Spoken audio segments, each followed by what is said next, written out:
talẹ̀. Nwe ojirawe malẹ̀ wọn ayé ta ìtàn dodo edie. Tó talẹ̀ èdòtó zanzan lẹ́bi.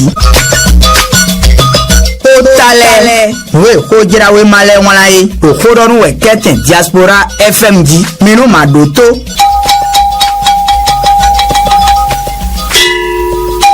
Les grandes résolutions de la session ordinaire du parti, la FCBE trace sa ligne rouge contre le terrorisme et la violence. L'indépendant et FCBE session ordinaire pour y mener d'un temps, Leonardo Tanwa, Dosingo, Lobioku Tolebena, Safodo, Gudopodo,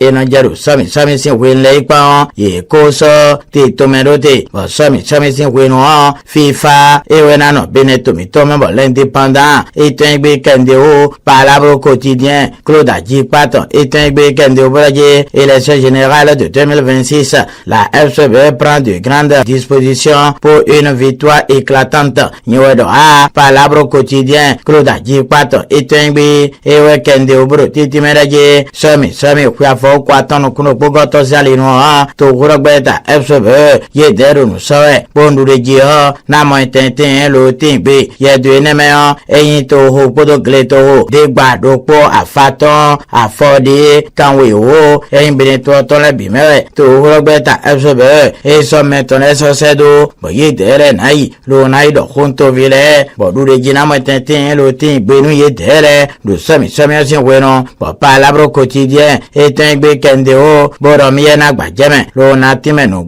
Dodo Batoviemi, Minado Majamera, Pa, Inewe Dandatoro Mito, Défi Info, et un B, et Lokendeo Braye, Bureau exécutif national de la FCBE, Yedeleblo, et deuxième session ordinaire étant, Balienne Noir, Paul Honpe, et Wahak Baji Bonouezan, Bekason Wamon Kotondo Gansoa Konu Kwantongome, et Kwana Mojameto, Molewe, Alopai Kanasa, Lonatan Dosingo, Lobioku Tole, Wenda, Alome, Ewe Benevisono Podo Yonopa, Yenasi Wono, Bonawi, Dedo Glorupome, Benatan Dosingo, Lobioku Tole, Benasa Fodo Gudo, identifié un fouetté Bekendeo, deuxième session ordinaire du bureau exécutif national de la FCBE. On peut justifier le choix de la 23e circonscription électorale et appelle à l'union contre les djihadistes. Nyewedo A, défi un fouetté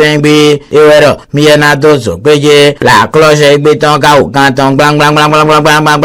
Bodo, mode d'accession au pouvoir en République du Bénin. La FCBE vend debout contre toute violence. La cloche éteinte, Ewero, Miena Kendeo, Lona Bajamenubo, Dodo Toromito, le grand jury éteinte Kendeo, Bodo après la promulgation de la loi sur la chefferie traditionnelle, Paul Humpe ouvre son cœur aux dignitaires. Union le grand jury et Ewe Kende Obraje, to Gambin to Tondo Zubesaidon, do Dada Zinplo, Beneto Mitome, Paul Humpe Wawa, Iton, Saint Antoboro Nouveau, nous yéméen, Dada Beneto Tolelo, le grand jury et Ewe Romiana do Zubeje, lo Natimenubo, Dodo Batoviemi, Milano Majamera, Paino, Danda Toromito, Info Matin, et Walo Titi Melaje, et Obe 2026, Yedele Dion, et sorti Tome de Vorote Beirolo, une nouvelle dynamique pour le progrès, et Sorote Dino, donc pour vous Beneto Toleo, Nemo et Canso Ide, Zonki Koro Toro Sali nous sommes, et Néo Info Matin, et Tegbe Kendeo, de OB 2026 à la nouvelle dynamique pour le progrès, quand la jeunesse se ridiculise en politique, Nyola, Info Matin, et Tegbe, Ewero, Miena Kendeo, Lona Bajamenubo, Dodo Toromitoba, le télégramme, et Tegbe Assemblée générale extraordinaire d'une façon objective de Bénin 2026, OB 2026, le mouvement pro-Olivier Boko se fragilise. Le télégramme est un bi, Miena Dozo Beye, l'Onatimenubo, Dodo Toromito, Jakpata et en mettant le Kendeo, le mouvement OB 2026 devient nouvelle dynamique pour le progrès. Jean-Eudes Mitope exclu,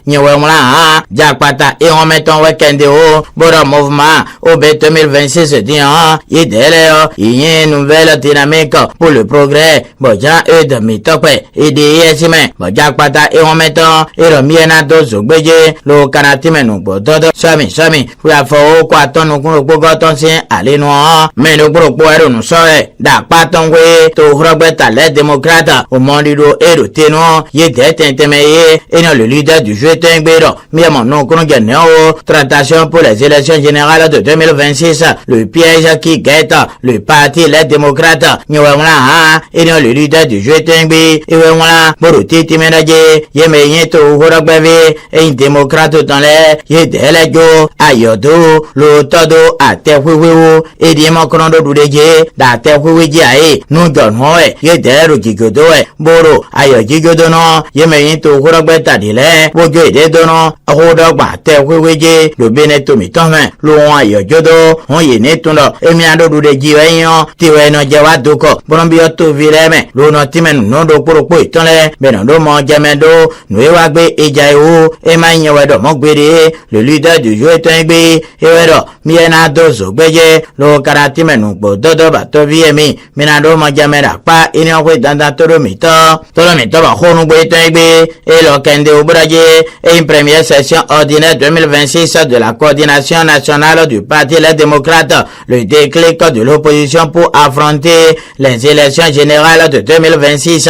niwela honu gbe Tengbe e wedo mi na kende o lo kanagba jamenu gbo dodo toro mi to e sami enyochen alino me kanaime bonaya wanu sia nuto horogbeta era che gbagudole ena l'emblème du jour et Tengbe wa gbaji boro titi menaje me na yin sun kumaro sundomen to gambene to tonton e ne kagbonbo mi lero bibado osowe no ego ino rodo pogami e ani kazombo mi kalero biba sedo sowe ena l'emblème du jour et Tengbe wekende o système partisan au Bénin et choix du successeur de Patrice Talon. Pourquoi chercher loin ce qui est déjà là?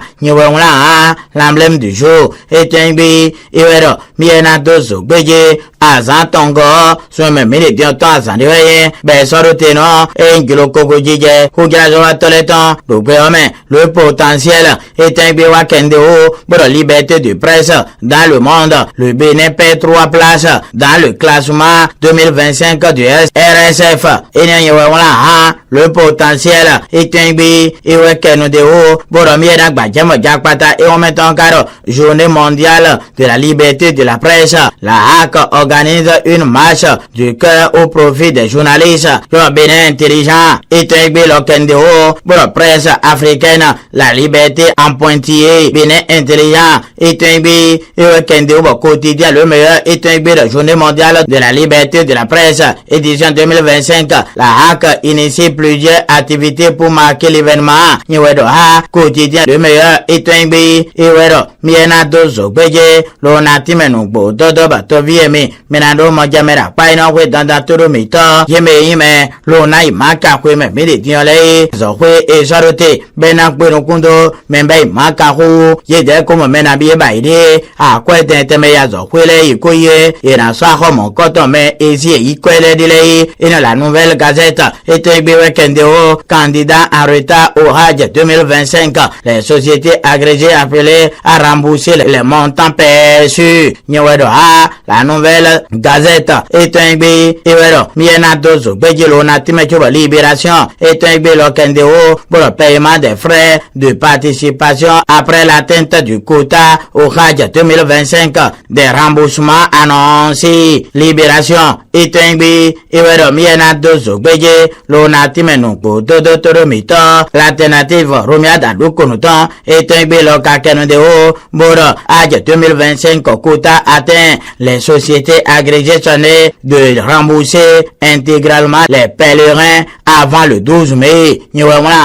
Alternative Romia Dadukonuton et Tengbe iwero miena dozo bejelo na timenu ko dodo toromito noeje majami kanado die akasa to sin kan median minatu entonaje noi Edmond Fontan eyan alonso wa tolese onoten po todo en place publique ouais do bede commettant pas noi Edmond Fondon et Corin et yin se meti si maneo podo kokpa loina lonzo atole podo ouais do bede commetpo ibena itele bonu ne ga humbe boje gangbe no bododo alternative romila da loko le temps est un wala dans de ciment et de sable par la section UPR d'Akasato pour l'aménagement du domaine des artisans d'Akasato et la construction de la place publique de Wedo des communs. L'honorable Edmond Fanton fait du social son cheval de bataille. Nyawamala alternative Itengbi Iwedo Miena Kendio lo Kanagba Jamenu Bododo Moemakaye et le Ponwero Wezenwa Bloe Ogayano Den Noijana Sokle et il faut qu'à Fokabointo Pon la Viga Gloji Beton et le Blo Wezenwa le Soyon Wayne Bolé Wagben le Plegbenon Yeme Koyen Seno David no Gloji Beton et le Camon Coton Rouet Tembe le Iglesia Catholica et une gros fantoton et tu vois Église évangélique universelle et une gros content le Soyon Wayne tu vois Bibo Wegundaro et le Fongo Fneje le Soyon Wayne le Dalo do Propo et tonle bon palabre quotidien et Tembe Kendeo des centres de la CA de Glodjibé dans quelques églises sur son territoire. Jeanne Asokle affiche sa volonté de promouvoir le dialogue interreligieux et de favoriser la collaboration entre les différentes communautés. Niwewala palabre quotidien Claude Djikpaton et Tembe et Kenudeo Jobo grand jury Elias Akpamolito et Tembe Igbenatolo Boromono Yingbono Bododo Bomilona Kenudeo lo Kanagba Jamen Braje descente dans quelques églises de Glodjibé hier. La CA Jeanne Asokle prêche la paix et le dialogue interreligieux. Nyewedoa le grand jury Elias Akpamolito et Tembe Ewe Kendeo Boromiena Gbajeme Lonatime Fie Kagmonten Temeleye Liwagbe Loho Gbepleno Sinsenole Bomwaye Tenhin Lotimbe Nundo Propo Itole Enionazon Bomegegerion Enasibio Sinsen Itoleme Waye Mevo Ema Sehuro Miro Mau Senpere Bono Ishana Sokle Edozo Beje Lotimeru Soyon Wayne Bo le grand jury Elias Akpamolito et Tembe Kendeo Boromiena Gbajeme Lonatime Nubo Dodo Toromito Nuvonu Aizonu Bero Konwe Ekon Emmanuel Agbojelo Eweno Monje Bevigilda Sonvo Enachendo Propo Mitole Bono Ni So Kotale Nwe Kojirawe Male Wanae Ta Iton Dodo Edie Kotale Edoto Zanzan Lebi Kotale Nwe Kojirawe Male Wanae Okodonu Weketen Diaspora FMG Minu Madoto